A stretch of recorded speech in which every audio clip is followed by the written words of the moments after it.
This is Mary from Camaj Fiber Arts, and let's look at how to pre-wash yarn prior to dyeing. So why would you want to pre-wash your yarn prior to dyeing? Some of the reasons are when you have commercial spun yarn, oftentimes they use a spinning oil, which can impede the dye from sticking to the fiber. Also, if you have hand spun and you used a spinning oil or a spinning milk, or you used a conditioner on your yarn at the very end when you washed your hand spun yarn, the dye also will not stick. So it's a good idea to pre-wash, especially commercially spun yarns. The first thing you want to do is get a zip tie and put that on the end. And here's a little tip: use a black zip tie, because if you use a clear zip tie, it will actually pick up the color of the dye and it's going to be hard to see. So you want this on one end, and don't forget to do all your 4 ties on the yarn, and this is ready to go. And you want to use a soap such as Synthropol. I mean, you can use a wool scour soap such as Unicorn Power Scour or Kookaburra Scour, but you don't want to use any soaps that have lanolin or any sort of conditioner in them, and stay away from Dawn. Dawn is a little alkaline and can cause some issues with your wool. So Synthropol is always a good bet. You want to make sure and use really hot tap water, because if there's oil in the yarn, you want it to be the temperature that's going to melt. So you want to use really hot tap water.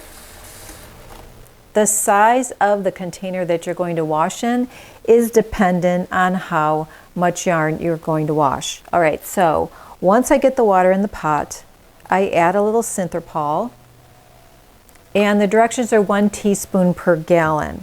Swish it around a little bit, and then I gently put in my yarn. So if this is wool, be careful. You don't want to dunk it around a lot, because it will felt with agitation and soap. All right, so I'm going to leave that in there for maybe 10 or 15 minutes, and then we'll come back. All right, after it's done washing, you're going to take out the yarn, and I usually put it in a colander because I don't want to squeeze it. But see how dirty that water is? So there's something in that yarn. Okay, now we're going to rinse. Now we're going to dump out the water, and we're going to add some more hot water to rinse it. I filled up my rinse bowl with hot water. The yarn is pretty drained, so I'm going to put it in the rinse water. Now, Synthropol is pretty concentrated, so you may need to rinse it a couple times so the water runs clear and there's no bubbles in the water. This is my second rinse with this yarn. So now what you're going to do is you're going to take the yarn, and then you're just going to gently squeeze out the water. And now you're ready to dye it. So this is how you pre-wash yarn, getting it ready to dye.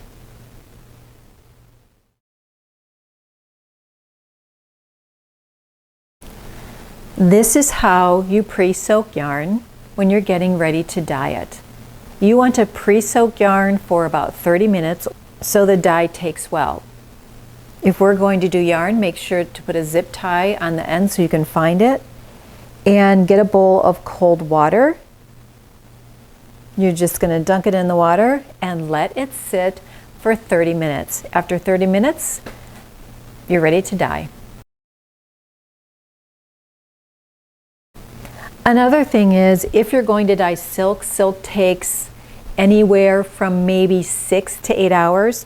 You can also leave this overnight if you want, and you can leave silk overnight, but don't leave it longer than that because silk gets slimy, and I'm not sure how this is after a few days of sitting in the water. But you can certainly let this sit overnight or more than 30 minutes, that's just fine, but you just want to soak it for at least 30 minutes.